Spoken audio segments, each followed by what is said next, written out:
Welcome back नाज़रीन। Programme के इस हिस्से में मियां रऊफ़ अता साहब हमारे साथ हैं, जो सुप्रीम कोर्ट बार इलेक्शन के अभी रिसेंटली इलेक्शन में प्रेसिडेंट मुंतखब हुए हैं, और उनसे भी हम बातचीत करेंगे कि ये आइनी तरमीम और जो इस वक्त वकला भी हामिद खान साहब की सरबराही के अंदर एक कमेटी बनाई गई, एक्शन कमेटी, वो मुल्क कर तहरीक की बात भी कर रही है और आइनी तरमीम को सुप्रीम कोर्ट में चैलेंज करने की भी बात की जा रही है। इस हवाले से बातचीत करेंगे। मियाँ साहब, बहुत शुक्रिया टाइम देने का। ज़रा ये बताइएगा कि सबसे पहले तो आपको मुबारकबाद कबूल कर लें हमारी तरफ से भी, आप इस ओहदे के लिए मुंतखब हुए हैं, लीगल कम्युनिटी की नुमाइंदगी करेंगे आप सुप्रीम कोर्ट बार एसोसिएशन में।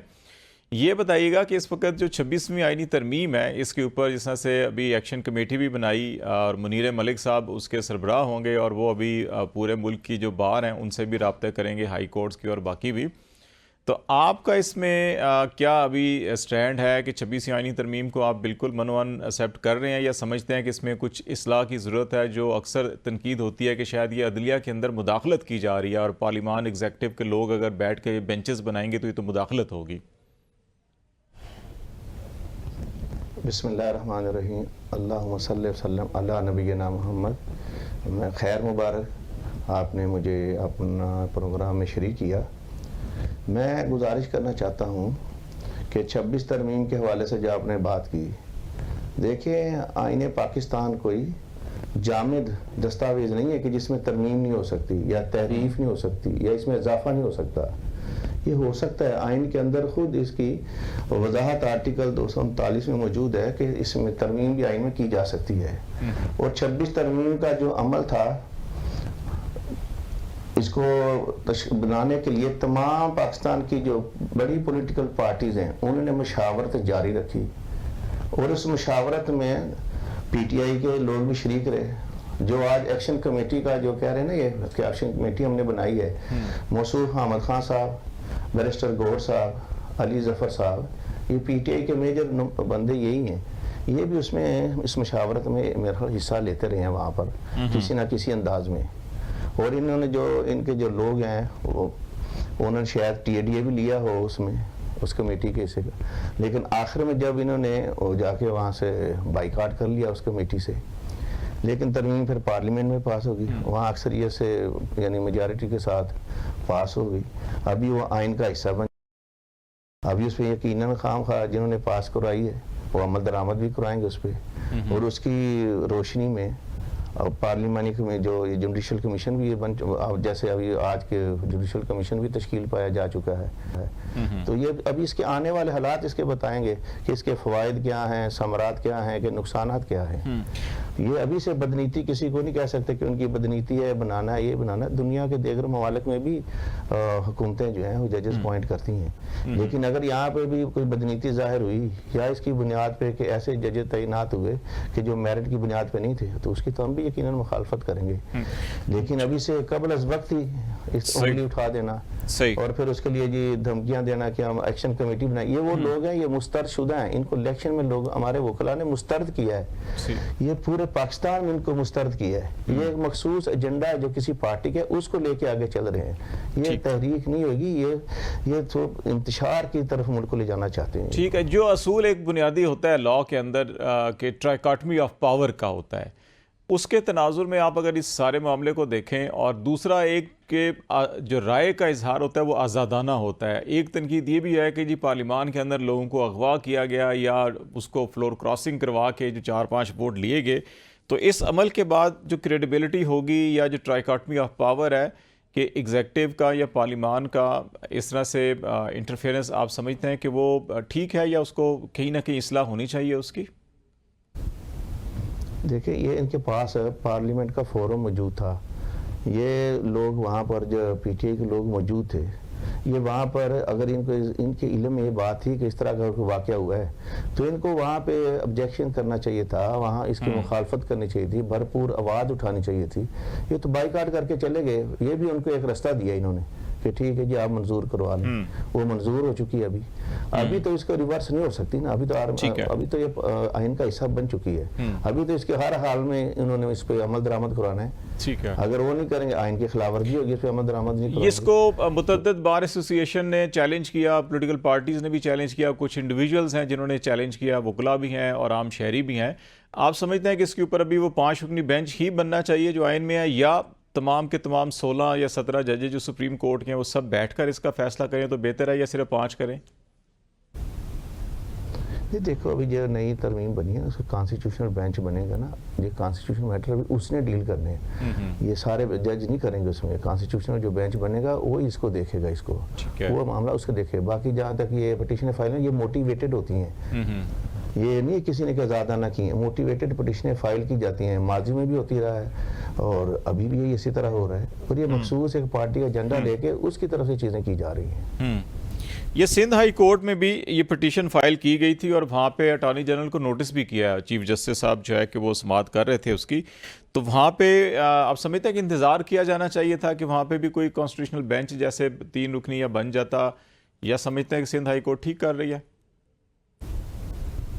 ये प्रेशर डालने के लिए इस तरह के हथकंडे करते हैं कि मुख्तलिफ हाई कोर्ट्स में पटिशनें फाइल कर दी, कभी दूसरी तरफ कर दी, ताकि प्रेशर डेवलप करने की कोशिश कर रहे हैं। ये अगर इन्होंने यही चीज़ें करनी थी तो ये बातें आपके वकला के सामने लाए अपने इलेक्शन कैंपेन के दौरान, बल्कि इलेक्शन कैंपेन के दौरान तो इन लोगों ने KP के वज़ीर आला से जो माली मामनत भी हासिल की। आप रऊफ क्लासरा साहब के प्रोग्राम में देखें, उन्होंने कहा कि 3 करोड़ रुपए लाहौर की बार को दिए गए, इसके बावजूद लोगों ने इनके झंडे को मुस्तरद किया है।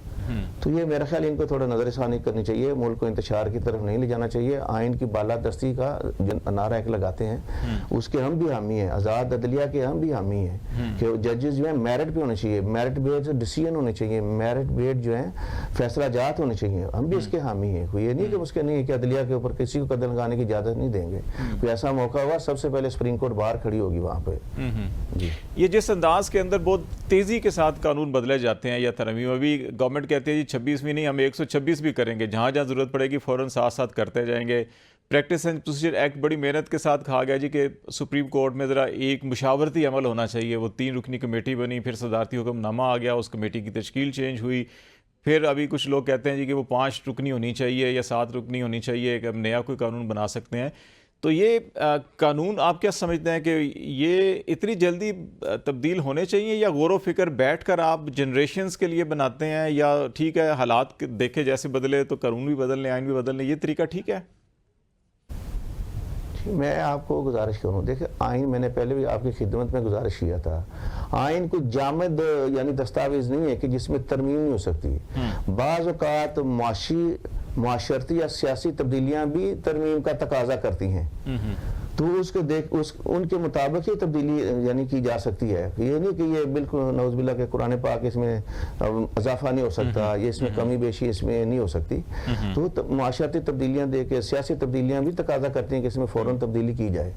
तो ये अभी जो कानून साजों ने या लेजिस्लेचर ने, लेजिस्लेटिव बॉडी ने जो इसको मंजूर किया, आखिर कोई डिबेट हुई होगी वहाँ पे, उससे पहले कोई ज़ेली कमेटी में चली गई होगी, वहाँ उन्होंने इसको ज़ेर गौर लाया होगा, कोई मुशावरत का अमल ज़रूर किया होगा। मेरे सुनने में तो ये आया कि ये उसका हिस्सा रहे हैं वहाँ पे, लेकिन बैकआउट करके जाके आखिरी मरहले में बाइकाट करके चले गए। पार्लियामेंट के अंदर डिबेट नहीं हुई थी, शायद कमेटी के अंदर वहाँ पे बहुत से लोगों का ख्याल है कि चीज़ें भी बहुत ताख़ीर से पहुँची थी। ये बताइएगा, ये जो कानून या आइन के अंदर जो कुछ प्रिंसिपल्स होते हैं कि जिसमें ये कहा जाता है जी कि आप जब भी कोई आइन बनाते हैं या कुछ चीज़ करते हैं, उसके अंदर आपने एक पूरा का पूरा कंसल्टेटेड जो प्रोसेस होना चाहिए, और जो नेशनल असेंबली या सेनेट की कमेटी सिस्टम है उसके रूल्स हैं उसमें भी ये है, लेकिन वो डिबेट हमें सेनेट या उसके अंदर नज़र नहीं आई। इधर से चीज़ें आई, उधर से पास हो गई, एक रातों रात आपको देखें फजर तक जो है क्या, ये इस किस्म की अक्कासी करती हैं कि शायद ये कोई इवेंट स्पेसिफिक या पर्सन स्पेसिफिक थी। ये जो असूल होता है कानून के अंदर कि जी कि पर्सन स्पेसिफिक या इवेंट स्पेसिफिक कवानीन नहीं, बल्कि वो larger interest of the nation होता है, वो बनाए जाते हैं। तो यहाँ आप नज़र आता है कि larger of interest of nation है, या ये इवेंट या पर्सन स्पेसिफिक है? एक मैं आपकी पहले जो आपने कहा ना कि मज़ीद तरमीम आने का भी सुनने में आ रहा है, तो मैं ये दोस्तों से कल भी वकला साहिबान सवालात कर रहे थे, तो मैंने कहा किसी गांव वालों को किसी ने इतला कर दी कि पानी आ रहा है, पानी आ रहा है, सब ने अपने कपड़े उतार दिया, पानी भी नहीं आया और उनका भी कपड़े भी उतर गए। तो जब आएगी तरमीम कोई मजीद तो उस पर भी बात करेंगे। दूसरा, जनाब ने अभी ये कहा कि बहुत तेज़ी के साथ ये मामला हुए, तो मेरा ख्याल है उसमें मुशावरत का अमल तो रहा है वहाँ पे। अगर मजीद इन्होंने कोई था, ये वक्त मांगते हैं उनसे, उनके पास अपना रजिस्ट करते वहाँ जाके कि नहीं भाई ये वक्त तेज़ी से हो रहा नहीं होना चाहिए, इसको हमें मौका दिया जाए, हम इसमें ज़्यादा कंसल्टेशन करते हैं। मुझे तो ये भी यानी बताया गया कि पाकिस्तान बार काउंसिल और दीगर जो बार काउंसिल्स हैं उनको भी उन्होंने लिखा कि अगर कोई तरमीम लाना चाहते हैं, इस बारे में कोई करना चाहता है या इस बारे में मजीद, तो वो अपनी तरमीम वगैरह जो है अगर मुनासिब समझे तो वो पेश कर सकता है असम्बली में आने से कबल। एक चीज़ और बताइएगा कि ये अभी कल जो है कि सेनेट की कायमा कमेटी ने जजेस की तादाद सुप्रीम कोर्ट के 17 से बढ़ाकर 25 करने की जो है कि वो कमेटी ने अपनी सिफारशात मुरतब कर ली हैं, मंजूरी दी है। आप समझते हैं कि सुप्रीम कोर्ट में वाकई इतने जजेस की ज़रूरत है? अभी रिसेंटली केस मैनेजमेंट प्लान जो है वो भी अप्रूव किया है, नए चीफ जस्टिस साहब की सरबराही में फुल कोर्ट हुई थी कि 1 माह, 3 माह और 6 माह के अहदाफ रखे गए हैं। आप समझते हैं कि इसमें मुशावरत सुप्रीम कोर्ट की चीफ जस्टिस से ज़रूरी है या इसको खुद हुकूमत जो है कि जो भी मुनासिब समझे तादाद बढ़ा दे? मैं इसमें एक तो ये जो मैनेजमेंट प्लान है बहुत अच्छा है, इसको ADR हम कहते हैं। ये भी लोगों को उनके अखराजात भी बचेंगे और तेज़ी से उनके फैसला जात भी हो जाएंगे, उसको तो मैं अप्रिशिएट करता हूँ। बाकी जजेस की तादाद बढ़ाने का जो अमल है, अगर वहाँ हज़ारों की तादाद में केस पेंडिंग है, ज़ेर अल्तवा हैं, अगर इनके नए जजेस की तादाद यानी अपॉइंट करने से या बढ़ाने से अगर कमी लाई जा सकती है और जिनके केसेस हैं लिटिगेंट को फ़ायदा मिल सकता है, तो मेरा ख्याल बढ़ाने में कोई इसमें कोई हर्ज नहीं है, कोई इसका नुकसान तो नहीं है। फ़ायदा होगा, तेज़ी से इंसाफ लोगों को मिलना शुरू हो जाएगा। और जहाँ मुशावरत का अमल है, मेरा ख्याल ज़रूर मुशावरत का अमल भी करेंगे चीफ जस्टिस अपॉइंटमेंट के हवाले से। नहीं, चीफ जस्टिस के नहीं, अभी देखें ना कि अगर सेनेट पहले ही बिल पास कर देता है, नेशनल असम्बली भी कर देती है और उसके बाद चीफ जस्टिस से मुशावरत की जाए कि अच्छा जी बढ़ने चाहिए नहीं बढ़ने चाहिए, वो तो लॉ बन चुका होगा। इस वक्त अगर फ़र्ज़ करें कि मेरे अभी इल्म में नहीं है कि शायद मुतलका फोरम ने उनसे रजू किया है या उनसे बात हुई या नहीं हुई, यकीनन इस बारे में कोई ना कोई इतना बड़ा स्टेप लिया जा रहा है, यकीनन कुछ मुशावरत का अमल किया होगा, ये बात मेरे इल्म में नहीं है। चले, बहुत शुक्रिया। मियां रऊफ अता साहब हमारे साथ बातचीत कर रहे थे। नौ मुंतखब सदर हैं सुप्रीम कोर्ट बार एसोसिएशन के और उनका नुक्ता नज़र यही है कि हुकूमत पार्लिमान के पास ये इख्तियार होता है कि वो आइनी तरमीम कर सकते हैं और हालात सियासी हों या माशी को भी मुल्की हालात हों उनके अंदर तरमीम हो सकती है। हम ब्रेक लेते हैं, ब्रेक के बाद वापस आएंगे तो फिर हम JUI के सेनेटर कामरान मुर्तज़ा साहब से बात करेंगे कि JUI इस वक्त जो है बड़े अहम फैसले करने चाह रही है। गुज़श्ता 26वीं तरमीम के अंदर भी JUI ने बड़ा अहम किरदार अदा किया था। JUI क्या फ़ैसले कर रही है, क्या सोच रही है, अपने माजी के तजर्बात की गलतियों से कोई सबक हासिल करके फ्यूचर में उनका क्या रद्द अमल या लाए अमल होगा, इसके ऊपर बात करेंगे कामरान मुर्तज़ा साहब के साथ। ब्रेक के बाद हमारे साथ रहिएगा।